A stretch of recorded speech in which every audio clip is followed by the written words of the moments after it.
And then the last one that Dr. Gorkin mentions is reward. Gifts given that are enjoyable in a way of expressing thanks for a job well done. It's a reward. A gift given that you can just enjoy, that's given because something good has been done or accomplished. Isn't it fascinating? As parents, we get the whole idea that rewards help people carry on in the right direction, don't we? And so what do we do with our kids? When they do something good, we give them a reward. It starts with potty training. Like, oh, you win the potty, here's an M&M.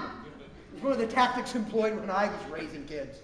I basically got nothing. I think I got spanked when I didn't eat. But anyway, I don't know how it worked with me. But it was like, what we know is reward when something happens. Oh, a good report card. I want to take you out to eat. Or I want to buy you an iPod or whatever. Because we get it. You know where we get that? It's part of our design. It's what God's like. You see, you read through much of the Bible and you realize is this. God motivates through reward. God says, you know what? If you do the things I ask, A, I will reward you temporally. We call those blessings. But even more, I will reward you eternally.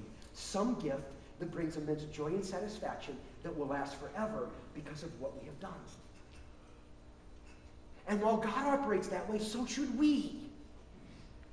And if we are capable of finding ways to give reward, some enjoyable something to people for jobs well done, it just helps to maintain energy and strength. And so consequently, if a person is able to, on a routine basis, experience results and recognition and some relief and reward, that person has the best chance of having a full enough tank that they can keep persevering from design to destiny and keep looping up and fulfilling completely their God-given reason for being alive. And I suppose what this does is it leads us really to our third strategic initiative for 2010. That third area that we are going to laser-like focus on all year long to change the fabric and culture of our church. And I would phrase our strategic initiative this way, that we want to develop a comprehensive strategy for serving the servants so that they can stay in the game for the long haul. Because here's the reality. God asks a lot of us.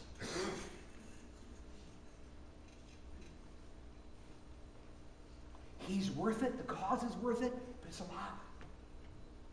And many of you have answered that call and stepped up and you're in the game. You're serving.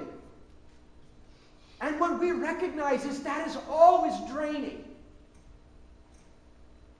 There is an epidemic of burnout in the Christian church, in our culture. It's an epidemic.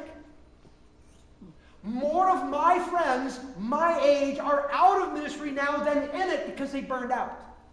It's the primary reason why. I learned just in the last 2 weeks, another really dear friend of mine is walking away from the ministry because he's just burned out. We see cycle through our church people who step up, try hard, and then it's just kind of like, they just get tired. And they go back to the sideline. And that is simply not acceptable. And so we are going to simply develop a comprehensive strategy for how can we serve the servants? How can we make sure that those people are equipped with what they need in order to succeed in what they do? How can we give them the development and biblical understandings that people laying their life down for Jesus uniquely need to keep doing so? How can we make sure that they get recognized? How can we make sure that they get enough relief? How can we make sure that they are rewarded for what they are doing? Because our goal is to make Connections Community Church the best church to volunteer in all America. That's our goal. For people to know when they step up here, man, they are supported, they are equipped. We want people in the game for the long haul because they're longer in the game, the more powerful they become. And like the other ones, we've got a champion for this one as well. And I'm sorry that the quality is dropping off on this one. The champion for this one is me. You see, a God-given responsibility of people who do what I do for a living is to equip or enable God's people to do what he has called them to do. And I will be spending more of my time this year and in years to come doing that than some of the other things that I've been doing. Because the reality is, you've heard me say it before, I want to say it again, I want it to be branded in our consciousness. Our fruitfulness, our success, our impact, our ability to change not only our corner of the world, but to impact other pockets of the world is not dependent on me, but on you. Working together as the people of God, blending your gifts as ability in a community.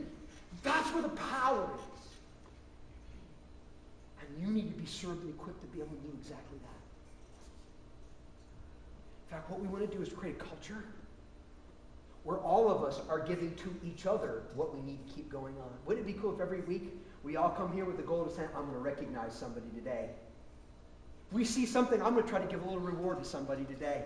You know, when I see somebody carrying, let me take over here. I want to give you a little relief today. If that was our culture, not just a program, our culture. Because we want to be doing this together for a long time. Now, I'm going to be assembling a team of people to be helping me, because I need others in the development to understand and assess and all that other stuff, and then finally implement. But this is where our focus will be in 2010. Now, here's my challenge for you as we walk out the door. I put my challenge simply this way. Will you get in the game? Some of you are. Many of you are. Thank you. What? You've already changed things more than you'll ever know until you stand before Jesus and he gives you the full picture. But you know, others not in the game right now. In fact, I'm going to speak specifically to two groups of people. Number one, those of you that are newer to Connections Church. Because things don't get done around here magically. I can't wiggle my nose and it gets done. We don't have a team of elves that come in and get it all done. We have volunteers. You know, we need you. I don't care if you've been here a month, 6 months, but you're newer here. We need what you are and who you are. And you are designed by God, just like we've been talking about. And I want to challenge you. Just get in the game. You know who else I want to talk to? Those of you that have been burned out in Christian ministry. And I know some of you. I know you're in this room. You've been burned out, and I get it. I understand it. Listen, I've been there. This isn't theory for me. I get it. But can I remind you, too, that part of healing up is serving. Can I remind you that we don't heal to serve, we serve to heal as long as we're serving in an environment that is giving life to servants. And I want to challenge you, get in the game. We need you. And our destinies are intertwined in each other's. Now, I think you were handed a card when you came in today that says get into the game. You can use that card to indicate, you know what, I want to get in the game. You're not signing up for any ministry. You're saying, I'm interested in getting in the game. Give me some info so I can make a choice. Or you can use your program. Because on the back of the connections card, there's a box you can check that says, yeah, tell me my options, I want to get in the game. Or you can go to our website under the Get Involved tab and go down to serving teams, and there's a bunch of opportunities you can ask questions, whatever you want to do, and submit that. But I would challenge you. Get in the game, because that's where our destiny is found. And you know why I did that this week rather than last week? Because before you said I wanted to get in the game, I wanted you to have not only a good idea that that's where our destiny lies, but I want you to have a good idea what the cost is too. And what we're determined to do to help you every step along the way.